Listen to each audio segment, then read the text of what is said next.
নমস্কার। বলতে চাই আঙিনায় আপনাকে স্বাগতম। আশা করি আপনি ভালো আছেন। আমি বলছি কারণ আমি বলতে চাই, আপনিও তেমন চাইলেই শুনবেন। চলুন আজকের প্রসঙ্গে যাওয়া যাক।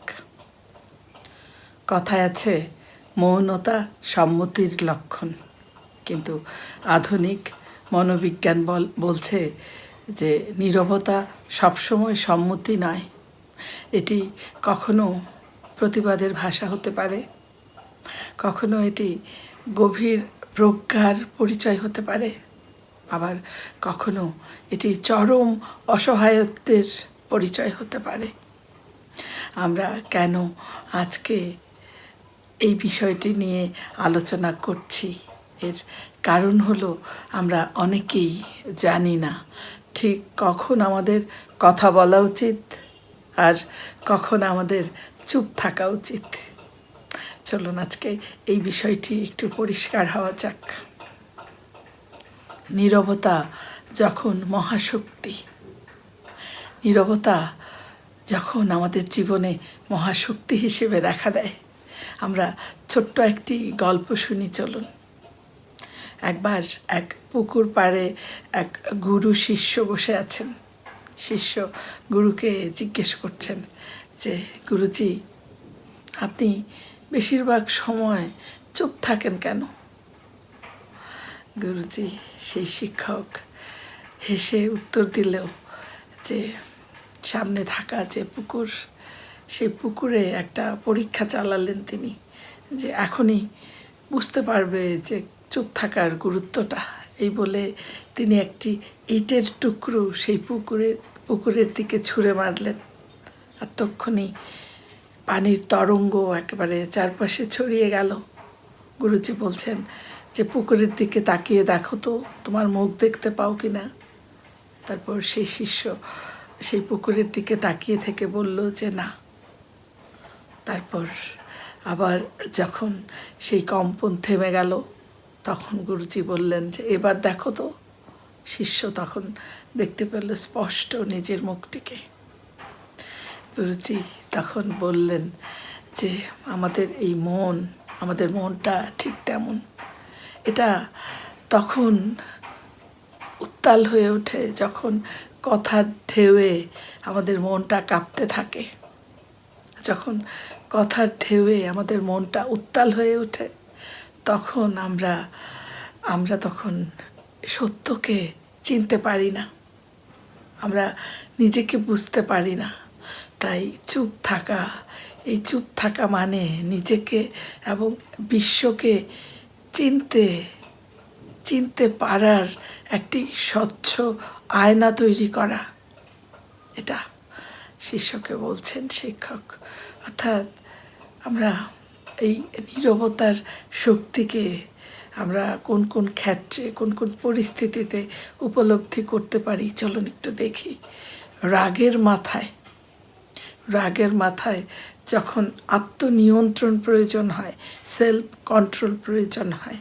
যেমন যখন কেউ আপনাকে অপমান করছে বা আপনাকে উস্কানি দিচ্ছে, তখন চুপ থাকাটাই হচ্ছে সবচেয়ে বুদ্ধিমানের কাজ। কারণ আপনাকে কেউ যখন উস্কানি দিচ্ছে, তার মানে হলো ইচ্ছে করে সে আপনাকে রাগাতে চাইছে। আপনি রাগলে তার সুবিধা, এজন্য সে আপনাকে রাগাতে চাইছে। সেই সময়টায় নিজের কন্ট্রোল ধরে রাখা খুব জরুরি।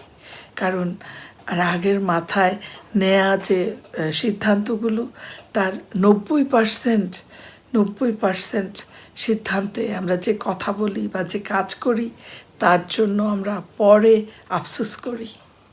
যদি আমরা ছোট্ট একটা উদাহরণ দেখি, ধরুন অফিসে বস হয়তো মিটিং করছেন, সেই মিটিংয়ে বসে কোনো এক অধস্তন হয়তো বসকে অপমান করে কিছু বলল, হয়তো ইচ্ছে করেই সেটা সে করলো। এবারে বস যদি খুব রেগে যান, রেগে গিয়ে তিনি সেই অধস্তনকে রাগের মাথায় কথা বলেন, সেটা বসের অপেশাদারিত্ব প্রকাশ করে। কিন্তু বস যদি না রেগে থাকেন, না নিজের রাগকে কন্ট্রোল করতে পারেন, আর সেই অধস্তন কর্মচারীকে এভাবে উত্তর দেন যে ঠিক আছে, আপনার পরামর্শ শুনলাম, আমি পরে এটা চিন্তা করব, তাহলে অন্য যারা আরও সহকর্মী আছেন তারা বসের যে প্রজ্ঞার পরিচয়, বসের যে বিচক্ষণতার পরিচয়, এটা পেয়ে বসের প্রতি তাদের সম্মান আরও বেড়ে যাবে এবং তাদের যে একজন সহকর্মী বসের সাথে বেয়াদবি করেছে তার যে উগ্রতা সেটাও তারা বুঝতে পারবে। তারপর শেখার সময় আমরা যদি শেখার সময় এই যে গুরু শিষ্যর যে উদাহরণটা দিলাম, মূলত আমরা যখন শিখতে চাই, আমরা যখন বুঝতে চাই, অবজারভেশন করি, এই পৃথিবীটাকে পর্যবেক্ষণ করি, সেই সময়টায় নীরব থাকা সবচেয়ে জরুরি। কারণ যে মানুষ বেশি কথা বলে সে মূলত তার জানা বিষয়গুলোরই পুনরাবৃত্তি করতে থাকে, আর যে মানুষ চুপ থেকে তার চারপাশটা দেখে এবং চারপাশ দেখে শিখতে চেষ্টা করে, সেই মূলত শিখতে পারে।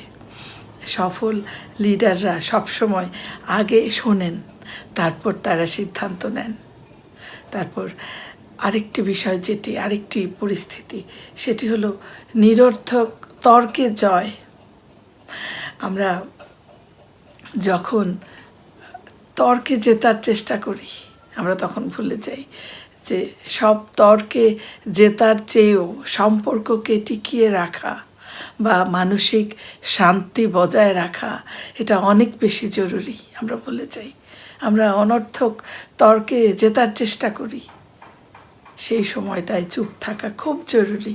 কারণ বোকা মানুষের সাথে তর্ক করার চেয়ে যদি আমরা চুপ থাকতে পারি তাহলেই সেটা হবে সবচেয়ে বড় বিজয়। এবার আমরা চলুন দেখি এই নীরবতা এটা কখন দুর্বলতা, কখন আমাদের নীরবতা আমাদের জীবনে দুর্বলতা হিসেবে দেখা দেয়। অন্যায়ের নীরব দর্শক যখন আমরা হই, যখন কোনো অন্যায় আমরা চোখের সামনে দেখেও আমরা যদি চুপ থাকি, তবে সেটা মূলত পরোক্ষভাবে সেই অপরাধীকে আসলে সাহায্য করা। একটা উদাহরণ দিই, ধরুন আপনার কোনো এক আত্মীয়ের সম্পর্কে আপনার অন্য আত্মীয়রা নিন্দামন্দ করছে, আপনি সেই নিন্দামন্দগুলো চুপ করে শুনছেন, যদিও আপনি জানেন এগুলো সত্য নয়, যার সম্পর্কে বলছে তার সম্পর্কে এই কথাগুলো সত্য নয়, কিন্তু আপনি সম্পর্ক বাঁচানোর জন্য কিংবা অহেতুক ঝামেলা এড়ানোর জন্য চুপ করে আছেন। এটা মূলত আপনার ব্যক্তিক দুর্বলতার পরিচয় দেয়। এটি মূলত একটা ভীরুতা। ইতিহাসে আছে, ইতিহাসে দেখা গেছে যে খারাপ মানুষের চিৎকার, এই খারাপ মানুষের চিৎকারের চেয়েও ভালো মানুষের নীরবতা, এই ভালো মানুষের নীরবতা অনেক বেশি ক্ষতি করেছে আমাদের সমাজের, আমাদের দেশের। তারপর 2 হচ্ছে নিজের অধিকার আদায়ের ব্যর্থতা। আমাদের কর্মক্ষেত্রে কিংবা হতে পারে আমাদের পারিবারিক পরিমণ্ডলে যখন আমাদের পাওনা বা আমাদের অধিকার নিয়ে কোনো কথা হয়, সেই সময়ে যদি আমরা চুপ থাকি, আমরা যদি দেখি যে নিজেদের অধিকার খর্ব হচ্ছে, তবুও যদি আমরা চুপ থাকি, মূলত সেটা নিজের প্রতি একটা অসম্মান করা, নিজেকে ছোট করা। তখন যদি আমরা চুপ থাকি, এটি মূলত আমাদের আত্মবিশ্বাসের অভাবকে প্রমাণিত হয় যে আমাদের ভেতর চরম আত্মবিশ্বাসের অভাব। তারপর 3 হচ্ছে মানসিক স্বাস্থ্যের ক্ষতি। আমরা যদি নিজের কষ্ট বা সমস্যাগুলোকে আমরা শেয়ার না করে ভেতরে চেপে রাখি, এটা এক সময় হয়তো আমাদের মানসিক স্বাস্থ্য নষ্ট করে দেয়। আমরা হয়তো দীর্ঘমেয়াদী বিষণ্ণতার মুখোমুখি হই, বিষণ্ণতায় পড়ে যাই আমরা। কারণ যখন আমরা আমাদের কষ্ট, আমরা আমাদের দুর্বলতাগুলো, আমাদের সমস্যাগুলো আমরা ভেতরে চেপে রাখি, প্রকাশ করি না, এটা আমাদের কষ্টকে বাড়িয়ে দেয়। এজন্য চেপে না রেখে এটা ভাগ করে নেওয়া উচিত, আমাদের মুখ খোলা উচিত, প্রকাশ করা উচিত, কথা বলা উচিত। তারপর চলুন আমরা একটু জানি যে আমরা কিভাবে এই চুপ থাকা, কথা বলা, এর মধ্যে ভারসাম্য রক্ষা করব। আপনি ভারসাম্য রক্ষা করবেন কিভাবে, চলুন জানি। আপনি প্রথমে ভাবুন, তারপর আপনি বলুন। কথা বলার আগে আপনি নিজেকে 3টি প্রশ্ন করুন। 1, কথাটি কি সত্য? 2, আপনি নিজেকে প্রশ্ন করুন, কথাটি কি প্রয়োজনীয়? 3 নাম্বার প্রশ্ন, আপনি নিজেকে প্রশ্ন করুন, কথাটি কি দয়া বা সহমর্মিতার পরিচয় বহন করে? আপনি এই 3টি প্রশ্ন করে যখন উত্তর পাবেন, তারপর আপনি কথাটি বলুন। তারপর আপনি টাইমিং খেয়াল করুন। টাইমিং অর্থাৎ সঠিক সময়ে সঠিক কথা বলা, এটি একটি আর্ট। আপনি যদি দেখেন যে পরিস্থিতি প্রতিকূল, তাহলে সাময়িকভাবে আপনি একটু চুপ থাকুন। তারপর সময় ও সুযোগ হলে আপনি আপনার নিজের অবস্থান পরিষ্কার করুন। মূলত আপনার নীরবতা যেন কখনোই আপনার ভীরুতার পরিচয় না হয়, এটা যেন হয় আপনার প্রজ্ঞার পরিচয়। অসংখ্য ধন্যবাদ এতক্ষণ আমার সাথে থাকার জন্য। আবারও কথা হবে নতুন কোনো অনুভব নিয়ে, অন্য কোনো ভিডিওতে। যদি ভালো লাগে তাহলে শেয়ার করুন, সাবস্ক্রাইব করে বলতে চাই এর পাশে থাকুন। আপনি খুব ভালো থাকুন, সুস্থ থাকুন। শুভরাত্রি।